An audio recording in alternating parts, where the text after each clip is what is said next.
Bismillah, alhamdulillah, wa salatu wa salamu ala rasulillah, wa ala alihi wa sahbihi wa man walah. Assalamu alaikum wa rahmatullahi wa barakatuh. Bienvenue dans cette série consacrée à la présentation de l'islam.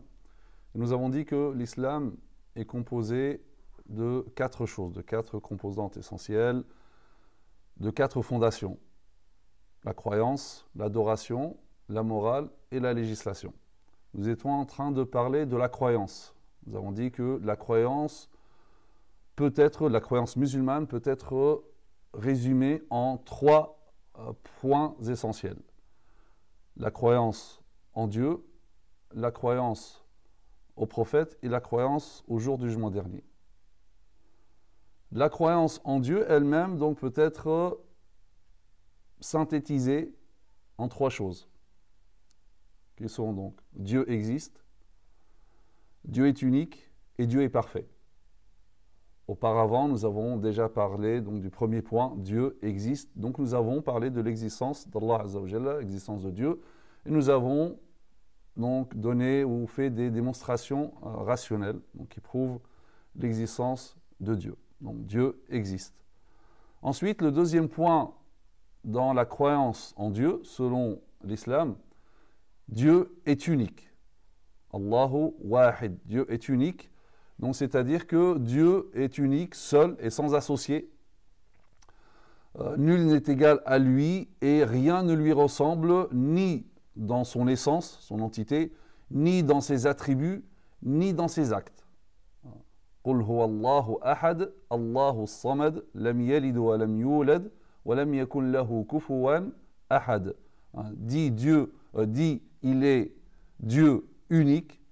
Dieu, le seul à être imploré pour ce que nous désirons, il n'a jamais engendré, n'a pas été engendré non plus, et nul n'est égal à lui. Wa ilahukum ilahun wahid, la ilaha illa huwa ar-rahmanur rahim. Et votre divinité est une divinité unique. Une divinité unique. Pas de divinité à part lui, le tout miséricordieux, le très miséricordieux. En réalité, donc, Dieu est unique, ça revient à parler de la notion d'unicité en islam, le tawhid ou bien al-wahdaniyya. Dieu est unique, c'est reconnaître 5 aspects essentiels qui résument l'unicité de Dieu selon l'islam. Donc il y a 5 aspects du monothéisme. Et cette unicité ne peut être établie que si on réunit ces 5 aspects, ensemble. Le premier, donc, c'est wahdaniyat al-dhat, l'unicité de l'essence, l'unicité de l'entité, c'est-à-dire que Dieu est unique dans son entité, il ne peut pas exister une autre entité appelée Dieu. Donc la divinité est exclusivement limitée à son essence, à son entité, Dieu. Aucune autre essence donc, ne peut s'associer à lui dans la divinité, quelle que soit cette forme d'association, ni par égalité, c'est-à-dire qu'il y aurait un Dieu égal à Dieu, ni par ressemblance, un Dieu qui ressemblerait, ni par intermédiaire, ni par incarnation. Dieu est unique dans son entité.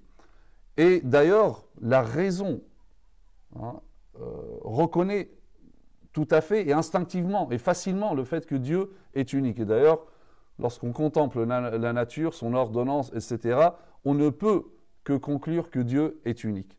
Parce que, effectivement, lorsqu'on regarde la nature, on conclut que Dieu est et ne peut être que doté de la toute-puissance.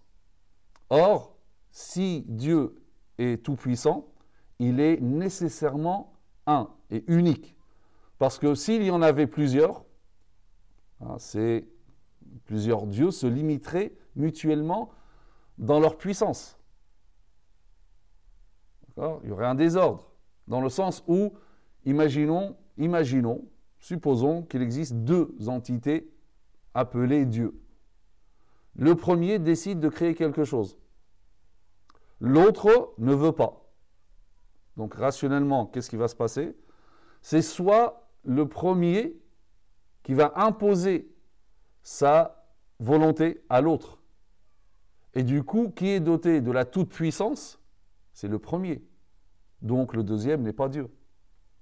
Soit ce qui se passe, l'autre éventualité, c'est le deuxième qui empêche l'autre de créer et lui impose sa volonté. Et du coup, la toute-puissance est du côté du deuxième. Donc le premier ne l'est pas. Ou soit, rationnellement, on pourrait se dire, il y a la chose et son contraire qui existent en même temps, et ça, ce n'est pas possible.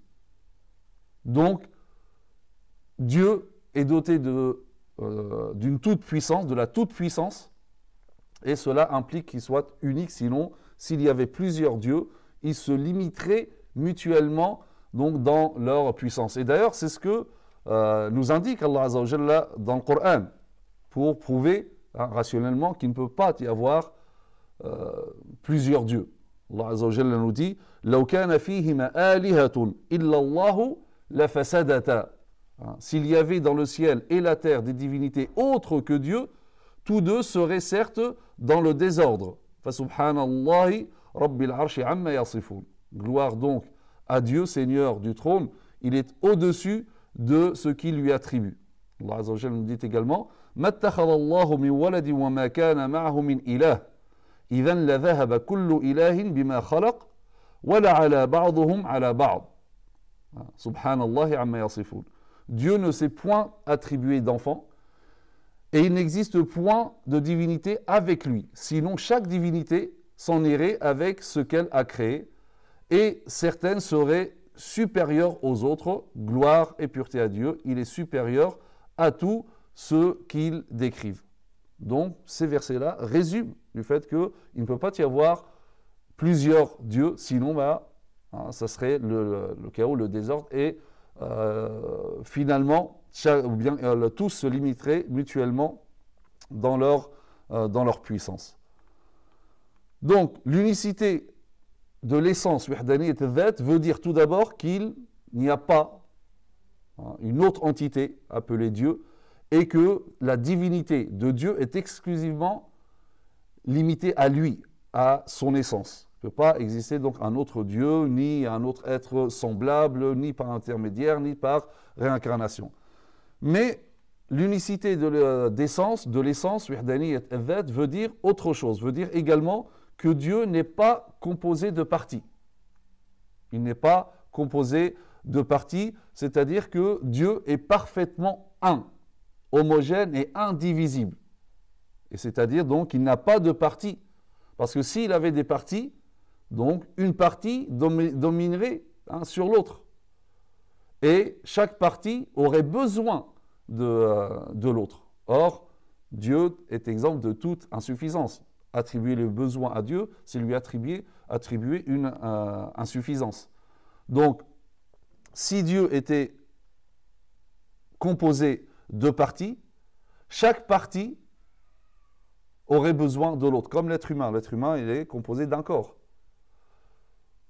Et il est composé donc de parties. Chaque partie a forcément besoin d'autres parties, et il y a des parties donc, qui dominent d'autres parties. Donc c'est pour cela que Dieu est parfaitement indivisible. Il n'est pas constitué de parties. Donc Dieu n'est pas composé de parties, mais aussi, toujours dans le sens de l'unicité de l'essence, Dieu ne fait pas partie d'un ensemble. Exemple, chez les chrétiens, Dieu fait partie d'un ensemble. Vous savez, par exemple, pour voir cette notion d'ensemble, l'être humain.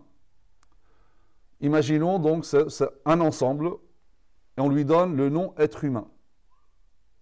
Donc l'être humain, c'est un ensemble. Et chaque élément de cet ensemble-là est appelé également être humain. Donc l'être humain, c'est une partie d'un ensemble.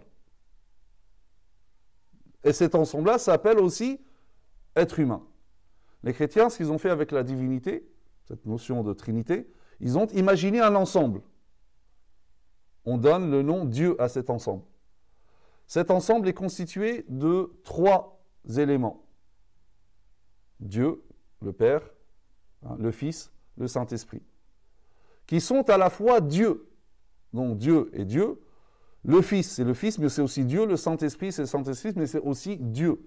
Donc, ils font partie, Dieu fait partie d'un ensemble qui s'appelle Dieu. En islam, il ne reconnaît pas cette représentation trinitaire de la divinité. Dieu est un, donc il n'est pas composé de parties, mais aussi il n'est pas une partie qui fait partie, donc, une partie d'un ensemble. Ce n'est pas une partie d'un ensemble. Et d'ailleurs, c'est pour cela qu'Allah Azza wa Jalla dit il n'a jamais, lam yalid wa lam yulad, il n'a jamais engendré, n'a pas été engendré non plus. Donc ce verset-là réfute catégoriquement la notion de pluralité d'être divin, d'essence divine. En réfutant quoi? Sa cause principale, qui est la reproduction par génération. Parce que si Dieu engendrait, ben ce qu'il engendre, donc c'est Dieu. Et donc forcément, on aboutit à une pluralité d'êtres divins. Et donc c'est pour ça, donc le Coran, Dieu lui-même donc réfute cette reproduction par génération. Donc Dieu n'est pas engendré et il n'engendre pas. Et donc du coup, il a réfuté donc toutes les causes, ou la cause principale, ici, la cause principale de la pluralité. Donc, l'unicité d'essence, c'est que Dieu, donc il est unique, sans associé. Il n'y a pas une autre entité qui lui ressemble, ou une autre entité appelée Dieu.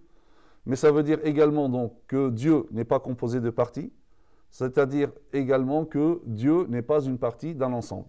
Donc tout ça, c'est ce qu'on appelle tawhid, ou bien la wahdaniyat al-dhat, l'unicité de l'essence. Donc Dieu est unique, c'est-à-dire qu'il est unique dans son essence. Dieu est unique, c'est-à-dire qu'il est unique dans ses attributs. Ce qu'on appelle wahdaniyat as-sifat, l'unicité des attributs. C'est-à-dire que Dieu est parfait, Dieu est doté de toutes les qualités de la perfection, il est exempt de toute imperfection et de toute insuffisance, et rien ne lui ressemble. Donc, Dieu est unique par ses attributs, et c'est-à-dire que nul ne pourrait partager avec Dieu ses attributs dans la totalité, ni même partager un seul attribut. Donc, à Dieu seul appartiennent les attributs de la perfection. Donc, il est le seul qui est doté de la perfection absolue, et c'est le seul donc, qui est exempt de toute imperfection et de toute insuffisance. Maintenant, on peut voir l'être humain, il est aussi doté d'attributs. La science, c'est un attribut. Sauf que on ne peut pas comparer cette science à celle de Dieu. Donc, si l'être humain est qualifié, par exemple, de science, on lui attribue la science, de puissance et d'autres attributs, il ne s'agit en réalité qu'une correspondance terminologique. C'est juste le nom qui est pareil. Mais le comment de cette science, de cette puissance, c'est complètement différent. Déjà, parce que Dieu a ces attributs-là par essence. D'accord? Donc, c'est inhérent à l'essence divine. Alors que l'être humain, lui, la science, la puissance, etc., il ne l'a pas choisi. C'est une émanation de Dieu. Donc, l'être humain n'a pas cet attribut science parce qu'il a décidé de l'avoir. C'est Dieu qui lui a donné. Et en plus, ça n'a rien à voir dans le comment, ça n'a rien à voir avec la science de Dieu. C'est comme si on parle, par exemple, d'un attribut qui est la vie. Et quand on regarde autour de nous, nous voyons l'être humain, c'est un être vivant. Mais nous voyons aussi les arbres, les plantes, c'est des êtres vivants, donc dotés d'une vie. Mais la vie de l'être humain, elle est complètement différente de la vie des arbres. Donc ça, c'est à notre niveau, dans notre monde. Donc ça, c'est un attribut qui s'appelle vie, et là, c'est un attribut qui s'appelle vie. Mais c'est deux attributs complètement différents. À plus forte raison lorsqu'on parle de Dieu. Dieu a un attribut qui s'appelle la vie, l'être humain a un attribut qui s'appelle la vie. Mais c'est deux vies complètement différentes, comme la science différente, etc. Donc, d'ailleurs, c'est pour cela que Allah Azza wa Jalla, Dieu nous dit dans la sourate Qul huwa Allahu ahad, Hein, وَلَمْ يَكُنْ لَهُ كُفُوًا أَحَدٌ. Nul n'est égal à lui. Nul n'est égal à lui. Rien ne lui ressemble. Et c'est pour cela que, comme nous avons dit tout à l'heure, que l'islam réfute toute représentation trinitaire de Dieu, l'islam réfute également toute anthropomorphisation de Dieu. Ça veut dire quoi? C'est le fait d'attribuer à Dieu des caractéristiques morphologiques à l'image de l'être humain. Donc, parce que rien n'est égal à lui, rien ne ressemble à Dieu. Dieu est unique, donc il est unique dans son essence, il est unique dans ses attributs. Dieu est unique, c'est-à-dire également, Dieu est unique dans ses actes, ce qu'on appelle wihdaniyat al-af'al. C'est-à-dire que seul Dieu dans l'univers réalise ou produit des choses dans l'univers. Lui seul réalise tout ce qui se produit dans l'univers. Ce qui s'y produit dans le présent et se produira dans le futur. Qu'il s'agisse de création, de disparition, de faire disparaître des choses, de transformation, d'administration. Dieu est unique dans tout cela. D'accord? Donc, c'est-à-dire, à part Dieu, nul n'a le pouvoir d'intervenir dans tout cela. Donc Dieu est ce qu'on appelle al-fa'il al-mutlaq fil kawn.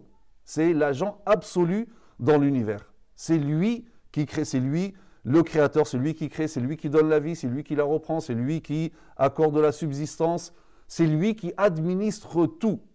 Tout ce qui se passe dans l'univers, c'est produit par Dieu. Allahu khaliqu kulli shay. Allah est créateur de toutes choses.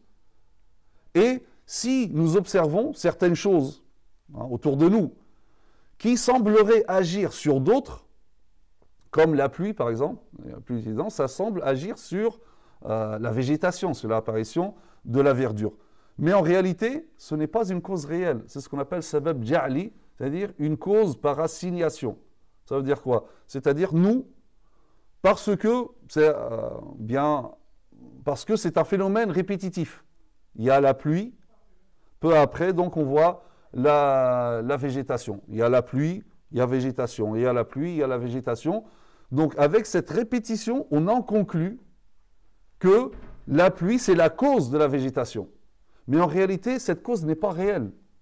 Nous, on voit les choses comme ça, et Allah, Azza wa Jalla, il a fait en sorte que les choses soient liées, ou bien il les a mis dans cet ordre-là, pour que nous, on parvienne justement pour voir qu'il y a une sagesse dans l'univers, et cela nous fait parvenir à Dieu. Mais en réalité, c'est Dieu qui fait tomber la pluie, et au moment de faire tomber la pluie, il fait sortir la végétation. Tout est acte de Dieu. Rien n'engendre rien, tout est acte de Dieu.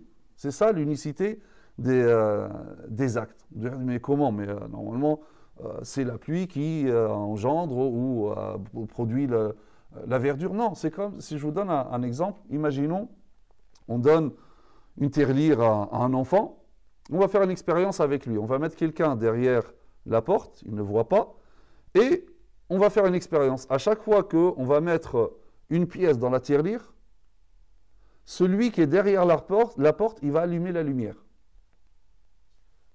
Donc, effectivement, on ramène la tirelire à l'enfant, on met une pièce, il y a la lumière qui s'allume. Jusqu'à là, il ne fait pas de lien. C'est la première fois. C'est le phénomène de répétition qui va créer ce lien. Deuxième fois, il y a la lumière. Troisième, quatrième, 10e, 20e fois, là, l'enfant crée dans son imagination un lien entre la pièce qu'on met dans la tirelire et l'allumage de la lumière. Sauf que lui, ce qu'il ne voit pas, lui, ce qu'il voit, c'est ça, cette répétition, il en a conclu un rapport. Mais ce qu'il ne voit pas, c'est qu'en réalité, il y a quelqu'un derrière qui fait ça. C'est qu'au moment de mettre la pièce, il y a la lumière. C'est comme ça que ça se passe devant nous. Nous, on voit des choses, c'est répétitif, on finit par créer un lien de cause à effet. Mais ce lien ou cette cause, en réalité, n'est pas réel. C'est Allah qui est derrière toute chose. Nous, on voit la pluie. C'est Dieu qui a fait descendre la pluie. Dieu n'a pas besoin de la pluie pour faire pousser l'herbe. Mais si, imaginons qu'il fait ça d'une manière aléatoire, enfin aléatoire par rapport à nous. Donc, il y a de l'herbe qui pousse sans pluie. Il n'y a aucun rapport de cause à effet dans l'univers.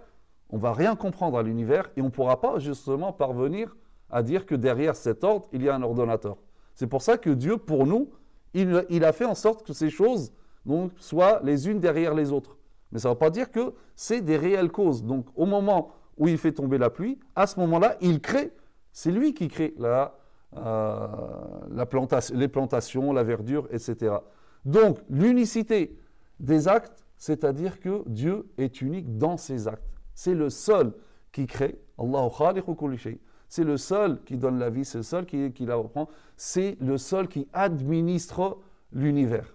Quel que soit ce genre de choses, donc une transformation d'une chose, il a fait apparaître, il a fait disparaître, etc.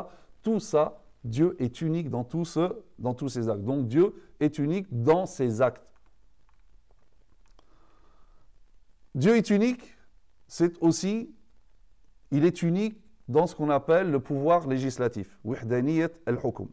Dans le sens où seul Dieu, vu que c'est lui qui a créé l'être humain, donc il sait comment fonctionne l'être humain, et il sait ce qui lui procure le bonheur. Donc, seul Dieu donc, a ce droit, finalement, de légiférer des lois qui tracent le mode de vie des gens. C'est le seul qui peut déterminer les éléments de la croyance, en quoi les êtres humains doivent croire, et les règles qui orientent leur comportement. Donc c'est comme lorsque un fabricant fabrique quelque chose, une télé, une machine, peu importe, c'est lui qui va mettre le mode d'emploi. C'est pas il fabrique quelque chose et c'est un autre qui va mettre le mode d'emploi. Non, c'est le fabricant. Allah Azza wa Jalla, c'est le créateur de la vie, c'est le créateur de l'être humain. Donc c'est lui qui va dicter les règles qui orientent le comportement de l'être humain, les éléments de sa croyance, etc. Donc c'est lui qui lui dicte qu'est-ce que licite, qu'est-ce que illicite. Personne ne peut prendre la place de Dieu, personne ne peut se permettre, quelle que soit cette autorité ou cette personne, quelle que soit sa science ou quoi que ce soit, personne ne peut, par exemple, déclarer une chose illicite alors que Dieu l'a déclarée licite, ou le contraire. Personne, il appartient à personne de faire cela. Le jugement n'appartient qu'à Dieu. Donc, personne n'a le pouvoir de se dire, donc c'est moi à partir de maintenant, donc c'est moi qui va dicter qu'est-ce que licite et qu'est-ce que illicite, vous allez croire en ça, vous allez faire ça, etc. Alors, attention, lorsque je parle de ça, je parle de l'unicité de Dieu en islam. On pourrait se poser la question, oui, mais par exemple, nous vivons dans un pays où les lois ne sont pas musulmanes. Donc dire, oui, mais alors, comment je vais comprendre ça? Mais là, il y a des lois qui ne sont pas musulmanes. Donc si je les respecte, est-ce que je deviens incroyant? C'est-à-dire, est-ce que je contredis l'unicité, wahdaniyat al-hukm ici? Non. Tout simplement parce que déjà, il faut être clair sur ça, c'est que nous vivons dans un pays non musulman, les lois sont non musulmanes, donc on se doit, en tant que musulman, respecter les lois. D'accord? Parce que lorsque je choisis de vivre dans ce pays, je dois vivre selon les règles de ce pays, sinon je vais jusqu'au bout de mon raisonnement, et là je peux aller, Ardullah wasi'a, la terre de Dieu est vaste, et je pourrais aller chercher un pays, un endroit où les lois correspondraient, alors pas à l'islam, mais à ma compréhension de l'islam. C'est deux choses différentes. Je dis, allez. Mais si tu choisis de rester là, il faut respecter les lois, et c'est un engagement de l'islam. Ya ayyuhalladhina amanu awfu bil uqud. Ô vous qui avez cru, respectez vos engagements. Et c'est un engagement, même si certaines des lois peuvent même contredire la religion. Parce que en tant que citoyen, je respecte. Mais en tant que citoyen, la loi ne me demande pas d'adhérer. Et là, c'est une question d'adhésion. D'accord? Donc, respecter, je dois respecter. Et d'ailleurs, ce qui est demandé à chaque citoyen, c'est de respecter, pas d'adhérer. C'est vrai, c'est pas que pour les musulmans. que ce soit chrétien ou juif, etc., ben, il y a certaines lois que, voilà, que ce soit, je ne sais pas, avortement ou etc., ben, il y a les religieux qui n'adhèrent pas, mais ils respectent. Celui qui veut pratiquer ça, c'est sa liberté dans ce pays, donc on respecte. Celui qui, je ne sais pas, l'extrême droite, extrême gauche, centriste, etc., donc lorsque il y a au pouvoir un autre parti, bah, ils ne vont pas adhérer aux lois qu'ils font, bien qu'ils la respectent. Hein, les véganes, ils sont contre le fait, hein, la loi, ils n'adhèrent pas à la loi qui permet la consommation, hein, et qui organise l'abattage dans les abattoirs, etc. Les véganes n'adhèrent pas à cela.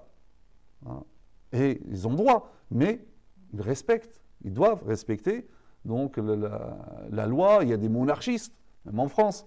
Eux, ils n'adhèrent pas à la notion de démocratie, etc., suffrage universel, mais ils respectent. Et c'est ce qui est demandé à tout citoyen. Donc c'est pour ça que respecter la loi n'a rien à voir avec ce qu'on est en train de dire.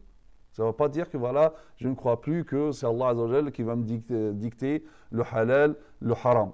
D'accord ? Je suis là, donc je respecte les lois.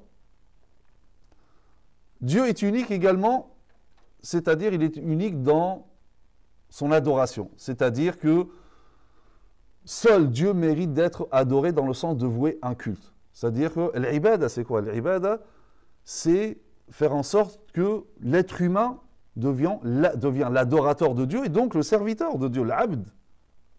L'ubudiyya. Ça devient donc du terme abd. Et ici, tawhid, ou bien wahdaniyat al-ma'budiyya, l'unicité de l'adoration, c'est-à-dire que seul Dieu a le pouvoir d'asservir l'être humain, d'en faire son serviteur. En dehors d'Allah Azza wa Jalla, il n'appartient à personne de le faire. Par conséquent, l'être humain ne pourrait adorer, dans le sens de vouer un culte, que Dieu, en se soumettant avec le cœur, hein, et avec volonté et avec amour. Donc on se soumet avec le cœur, avec amour et avec volonté, et en lui obéissant de tout son corps. Donc toute soumission autre que celle-ci, donc on peut observer que l'être humain il est soumis à plusieurs choses. Donc comme par exemple la soumission de l'enfant à ses parents, la soumission du gouverné aux lois. Hein. En réalité, tout ça c'est une soumission, hein, en fonction de ce que Dieu a demandé. C'est Dieu qui a demandé, hein, ce genre de soumission. D'accord ? Et donc, la notion d'unicité, la notion du monothéisme, hein, qui est celui de l'islam, élève les âmes des croyants. C'est-à-dire que pour eux, un être humain ne peut être ni un Dieu, ni la moitié d'un Dieu, ni un fils de Dieu, ni renfermant en lui en ayant en lui une partie ou une part de la divinité, ni un corps qui aurait reçu Dieu. Tout cela, donc, c'est réfuté en islam. Donc, dorénavant, hein, l'islam est venu, hein, pour dire que l'être humain ne peut pas, hein, se prosterner ou s'incliner devant un autre humain. C'est le fondement même de la véritable fraternité humaine. Parce que si certains asservissent d'autres, il n'y a pas d'égalité.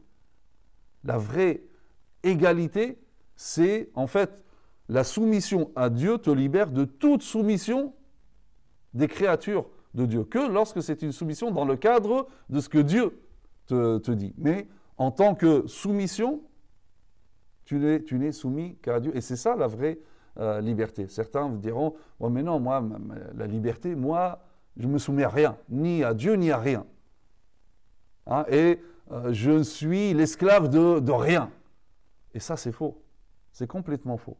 Parce que l'être humain, par nature, comme disait l'un des grands spiritualistes musulmans, « Anta abdun lima anta ilayhi tama'. Tu es l'esclave de ce que tu convoites.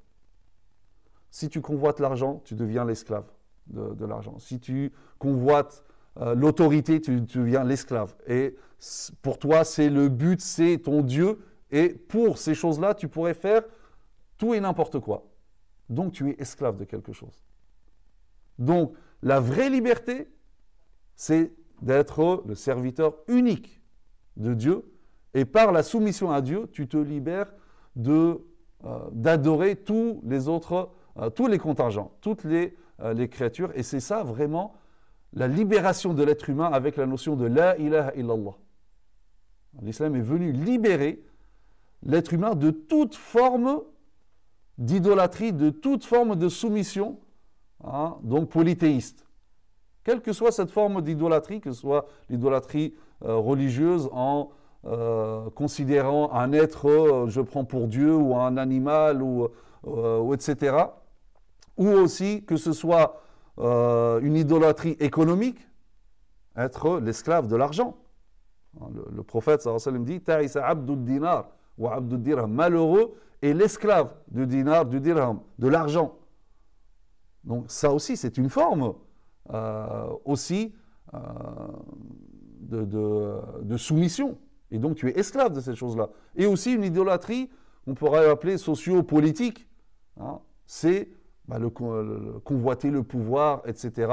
Et donc tu deviens l'esclave de cette chose-là.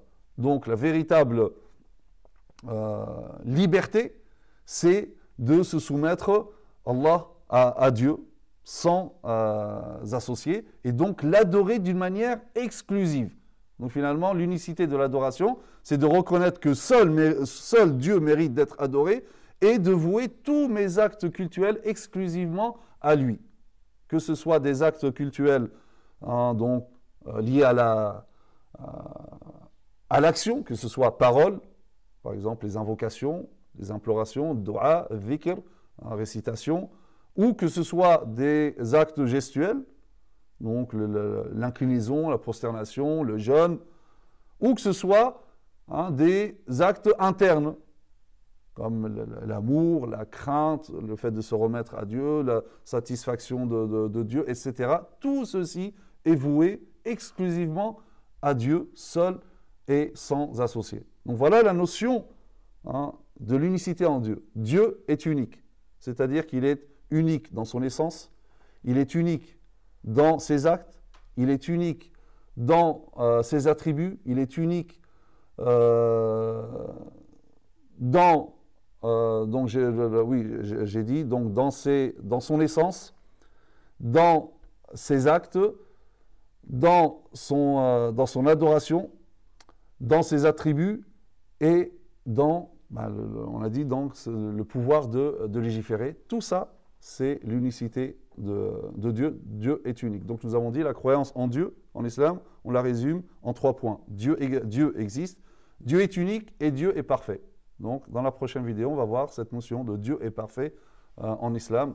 سبحانك اللهم وبحمدك نشهد ان لا اله الا انت نستغفرك ونتوب اليك وصلي اللهم على سيدنا محمد وعلى اله وصحبه وسلم تسليما. السلام عليكم ورحمه الله وبركاته.